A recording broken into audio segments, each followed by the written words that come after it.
Thank you very much. Really appreciate the welcome, and it's a huge privilege that I have as the head of school to always give the first McCabe lecture of each academic year. So this is the 6th one that I've given at our school, and the scores so far are 3-3. I've done 3 mathematical lectures and 3 philosophical lectures. And I think it's really important that I start by giving a little bit of background about myself, my own academic interests. I, for the longest time, described myself as a mathematician. Maths was my favourite subject at school. Why? Because I found it the easiest. I did a degree in maths, I did a master's degree in maths, I started teaching maths. So maths was the one and only academic interest that I had. And then about, I guess 12 years ago now, I started reading some philosophical texts and really found that my perspective on the world, my worldview changed. It had a really big impact on me, to the point where a couple of years ago, I did a second master's degree in philosophy, and now I can honestly say that my own academic passions are more about philosophy than they are about maths. My academic interests now are all about philosophical interests rather than mathematical ones. And I think it's worth pointing out in a community like ours where we talk about academic interests and academic passions, understanding that those interests and passions can and do change. You're all on a journey, and what you're interested and passionate about now, for many of you, will not be the same things that you're interested and passionate about in a few years' time. So I'm passionate about philosophy. I still feel like I'm a little bit of a novice when I speak about philosophical issues. Miss Holden asked me just before we started, do I get nervous at these type of events? And my answer was, I don't really get nervous anymore about speaking in front of a group, but I get nervous about speaking about philosophy, because for me, one of the attractions of philosophy is the fact that the more you find out about it, the more you realise you don't know. And I find that really exciting, really interesting, and links really nicely to the subject matter that we're talking about today. So what I'm going to do today is just to talk to you about Socrates and hopefully give you a little bit of insight into him as a person, the work that he conducted, and hopefully one or two of you may come to me afterwards and say, I've got a similar interest. It would be fabulous if we could have a lunchtime conversation, if we could have a break time conversation about Socrates and his work and his philosophy. It's really difficult, I think, to overemphasize the significance of Socrates. And one of the ways that I would illustrate that is simply by pointing to the fact that all of the philosophers that came before Socrates are now widely called pre-Socratic philosophers. Imagine having such an impact on your academic discipline that everything that goes before you has its own label referenced to you. And Socrates certainly changed the course of philosophy, changed the way that people are thinking about and studying philosophy, to the point where we do refer to Socrates as the father of Western philosophy. This is a man who questioned everything, questioned everyone. By all accounts, he was incredibly charismatic, he was self-controlled, but above all else, all of the stories about Socrates talk about him being really completely unique. All of the accounts of Socrates describe this person as being like no one else that anyone had ever met. There was another side to Socrates. He was described in many accounts as being really quite rude on occasions, having very little regard for how his opinions are received. A sense that he imposed his views with a kind of superiority on people, and that's an attitude that later on we'll realise, you could argue, would eventually seal his fate.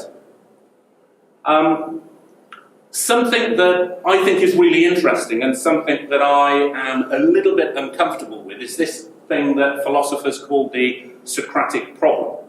And Socrates is incredibly frustrating to study, and I think it's fair to say frustrating to historians more than philosophers, because he never wrote anything down.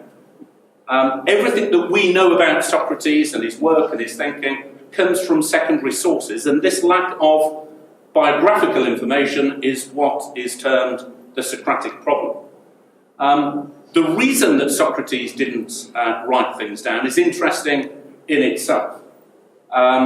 Socrates very often said, as soon as you write down ideas, they become fixed. As soon as you commit something to writing, that's the end of the discussion. If ideas are spoken about, if ideas are discussed between people and argued, they stay flexible, they stay malleable, and that's how he thought that philosophy should be done. It should be a point of discussion. It shouldn't be us articulating fixed truths and fixed facts. He did say that there is an account where he said that there is a danger in the art of writing. You can't discuss things with a book, and the book can't answer you back. I think that's really interesting, that view of philosophy as a subject related to the written word. So most of our information about Socrates, as I say, is from secondary sources. Xenophon wrote an awful lot about Socrates, but the main source of information about Socrates was Plato. Plato was a student of Socrates, a devoted student of Socrates, and after Socrates' death, Plato started to produce a set of dialogues which were really written to imitate the style in which Socrates conducted his philosophy. In fact, most of the main characters in Plato's writing is Socrates, and in and of itself, that means that we're actually not sure whether Plato is fully articulating the views and the philosophy of Socrates, whether it's his interpretation of the views of Socrates, or actually whether it's not related at all, because all of these dialogues were created after Socrates' death. The general consensus is that it's probably a combination of all of those three, but there is a feeling that Plato captured the essence of Socrates' philosophy very strongly through his dialogues. So Socrates, let's talk about his life. He was born in the 5th century BC. His father was a sculptor. His mother was a midwife. His father, by all accounts, wanted him to become a sculptor, take over that family business, and so in his very early years, he spent an awful lot of time with his father in the sculpting workshop, and by all accounts became a really accomplished sculptor himself.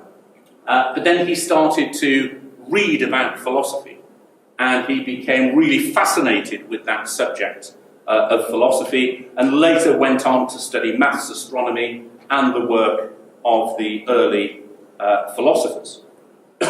So these early philosophers that we've already said now we call pre-Socratic philosophers, that their philosophy was really very, very theoretical. It was a lot to do with astronomy, it was a lot to do with understanding the heavens. There was a lot of theoretical, impractical work in there, and many people would say incredibly hard to access. And that was the first thing that Socrates felt about philosophy. That this philosophy that he was learning, as interesting as it was, really had no benefit to society. And he was more interested in learning about things that impacted everyday life, problems of everyday life. Now, despite Socrates' curiosity, he was not a scientific thinker, and so rather than question the world to understand how the world worked, he wanted us to question ourselves to understand how we work, how we live in our world. And that was a very, very significant shift in terms of that philosophical starting point. So if we ask, why was he so significant to the point where we think that he took philosophy down a particular path, and actually it's a path that philosophers nowadays are still on, 2,500 years later? And first of all, he was the first philosopher to take philosophy down from the heavens, I guess, and make it relatable to the life that we're living. But it was more about his attitude to philosophy. And it was normal at the time for philosophers to write down things that they knew, to share their wisdom. But Socrates, as we've said, didn't write anything down. And one of the reasons that he gave for not writing anything down was that he didn't know anything. Socrates claimed, I know nothing, I have no wisdom.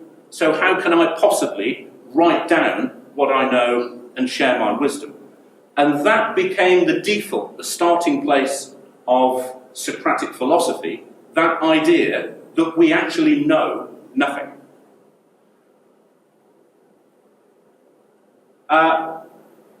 This method then that Socrates created, where he doesn't want to write things down, he thinks philosophy should be discussed, he thinks it should be spoken. He essentially moves philosophy from a theoretical subject into almost an oral, interpersonal interaction between people. Described by many as the father of dialectics, and dialectics is that science of working towards truth and understanding through verbal interactions, through questions and answers. And so typically Socrates would walk around Athens and he would quite literally buttonhole people. He would stop them, stop strangers in the street and have a conversation with them. And that conversation would typically be about an understanding of a deep issue. It was usually something to do with a moral value. And he would then immediately put himself in the weaker position. So he would say to whoever he was talking to, I don't really understand what that means. Tell me what it means. Tell me what you understand. And that value could be justice, it could be courage, it could be virtue. I don't really understand what it means. You tell me what it means. And that person he was talking to would invariably tell him what it meant. And Socrates had this ability to then cross-examine and interpret and shine those questions back on the person he was speaking to, where he would naturally find inconsistencies in what they'd said. Oh, but a moment ago you said this, but you seem to be contradicting yourself. But I think you also think this. Those two aren't consistent, are they? And invariably that would mean that the person he was speaking to would withdraw their definition of what they were talking about, or maybe even on occasions refine it, improve it. And that's, I guess, how growth comes. Now, how did this come about? Well, there's a story that Socrates himself shares, and we know this through Plato's writing, that one of his students once asked the oracle, is anyone in Athens wiser than Socrates? And the oracle said, no, Socrates is the wisest man in Athens. And the student told Socrates about this exchange with the oracle, and Socrates was completely baffled. How on earth can I be the wisest man in Athens when I know nothing? That's ridiculous. And so he set about trying to prove that. And he would prove that by finding people that had pretensions of understanding, and he would, on every occasion, talk to them, realise that though that understanding was almost certainly a misapprehension, it was a misunderstanding, until eventually Socrates concluded, actually the oracle was right. I am the wisest person in Athens, because I am the only person that understands that wisdom, in terms of being human, is about understanding the limits of your own understanding. And actually, one of the worst things that you can do, one of the most unwise things that you can do, is be confident in your understanding to the point where you blinker yourself and your understanding ceases. Now, Socrates is then credited with a methodological point, and that is the importance of definition. I think everyone here, when you're conducting some academic research, we're all trained, aren't we? You start with, let's define the key concepts, let's define the key words. And that wasn't really done philosophically until Socrates came around. So one of the questions that Socrates often engaged with was, does justice benefit the person that holds it? And through that conversation, Socrates would always say, stop.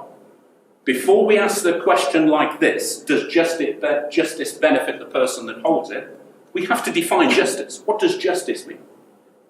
So that idea of you can't answer deep questions until you've got a real thorough understanding and definition of the concepts that you're talking about, we need to credit that back to Socrates. That was his method. Philosophers hadn't really done that before Socrates came along. So Socrates' view is that we have to assume that we know nothing, and then this creates that open-mindedness in order to look at different perspectives, to look at different viewpoints, and ultimately that creates the framework in which we question key assumptions of our own lives, of our own existence. And for us to flourish, Socrates tells us we have to be prepared to examine ourselves and our lives. And there's a famous quote here from Socrates, the unexamined life is not worth living. Socrates would say to us all, if you don't take that approach of questioning everything about you, everything about your existence, then you cannot reach that point of flourishing and being truly happy. A few other things about Socrates. Socrates was a huge opponent of democracy. He did not think that the ordinary person had the intelligence or the skills or the awareness to run a country. And he thought the idea of democracy, letting everyone have a say in how a city or a country is run, he thought that was incredibly naive. And he advocated for what a nation or a city needs is just a very wise, philosophical person to steer that community in the right direction. Now, this approach, this opposition with democracy was really at odds with the feelings at the time. In Athens at the time, they were really starting to cherish the idea that every citizen had a voice in the community. Every citizen had a voice in the assembly. So Socrates' view was really met with suspicion and often met with outright hostility. There are reports of fistfights and violence towards Socrates because of the views that he was expressing. And those views were certainly not helped by Socrates' own attitude. We mentioned earlier that he was sometimes quite aloof, sometimes quite rude. He's described in a number of texts as being quite condescending, dismissive of opposing views. And so we reach a time where Socrates is actually a bit of an oddball and a bit annoying. By all accounts, he was incredibly ugly. He was unkempt. He wasn't a fan of personal hygiene and washing. And so this character would walk around Athens, stopping people and having these philosophical discussions. I just wonder when you're shopping in Iron Orchard over the weekend, if someone barefoot, looking a bit dirty and ugly, stopped you and asked you about virtue or courageousness. Would we stop and engage? Well, at the time, many people did stop and engage.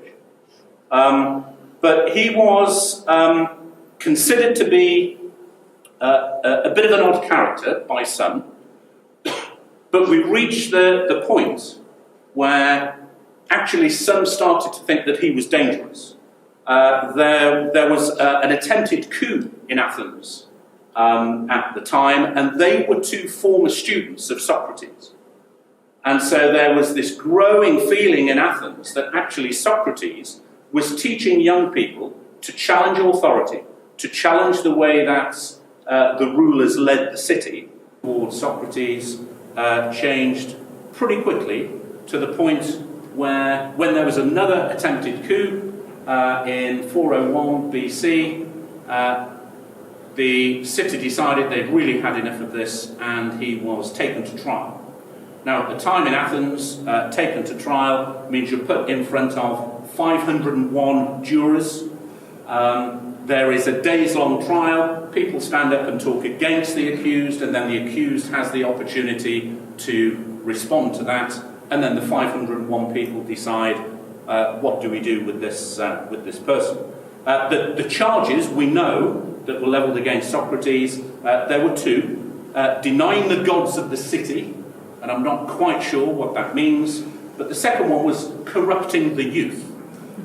And I think we need to be really clear what we mean by corrupting the youth. You could misinterpret that, but it was essentially an accusation that Socrates was planting radical ideas in young people, he was disturbing the status quo, and he was encouraging, indirectly, a revolution. So he's on trial in front of 501 jurors, and then he gets the opportunity to speak for himself. And what would be expected is that he would stand up and he'd be quite humble, and he would ask the jurors to have mercy on him and to keep his punishment quite light, and to apologise for everything that he did. But of course that's not in Socrates' nature, so he stood up, he spoke for a full 3 hours, and he was defiant in tone. He described himself as a hero, he pointed to his military career, he told the jurors, if teaching virtue makes me guilty of corruption, then I'm guilty. He gives a huge high-handed defence for philosophy. He refuses to beg, refuses to ask for pity, refuses to grovel, and committed that he would never stop teaching philosophy. It was absolutely clear he'd got no intention of stopping doing what he was doing, and so the jurors voted 280 to 220.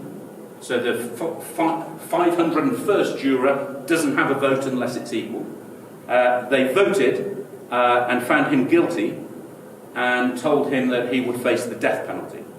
And again, tradition meant that Socrates had the opportunity to speak to the jurors, and what would have been expected here, having been found guilty, having been told that the death penalty was being applied, he was expected to ask for leniency, he was expected to ask for to be put in forced exile, which was very common at the time, sent away from Athens, live in the woods, live in the countryside, don't come back to the city.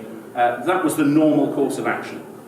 Of course, Socrates refused to do this, so he stood up and essentially said to them, you're telling me that I should die for what I've done for Athens. I think you should pay me for what I've done for Athens. I think I've done more for this city than any other individual. And of course the jurors chose death. And even at that point, as Socrates was told he was sentenced to death, he said to the jurors, and I quote, "So I go to die and you go to live.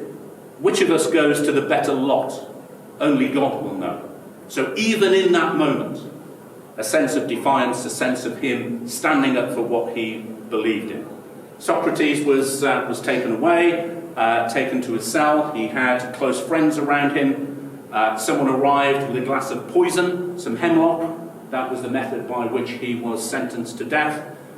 Socrates drank it without hesitation. He was incredibly calm whilst all of his friends were weeping around him. He walked around for a while. His legs became heavy. He lay down on the bed, covered his head, and died. Plato, who was present at the time, made this quote, "This was the end of our friend, the best, wisest, and most upright man of any that I have ever known." I think it's a fantastic story, but for me, that approach to philosophy absolutely still speaks to us today. That Socratic method remains the foundation of philosophy as an academic subject, remains the foundation of philosophical inquiry. The idea that we need to define, we need to question, we need to test, we need to seek clarity. But that personal philosophy in and of itself is still relevant. That courage to question power, to question convention, to even question self-deception, is what made Socrates really unique. And I would say, in this world that we're living in, a world of dichotomies, where issues are very often cast as black and white, and we're pressured to take sides, and our beliefs are often defined by the groups that we belong to, well, Socratic questioning offers the antidote to this. So Socrates' example that I want to share with you today asks us, or maybe challenges us, to practice the art of not knowing, to examine our assumptions rather than accept them passively, to choose truth over comfort, and to always value dialogue over dogma and questions over the easy answers. Thank you for listening.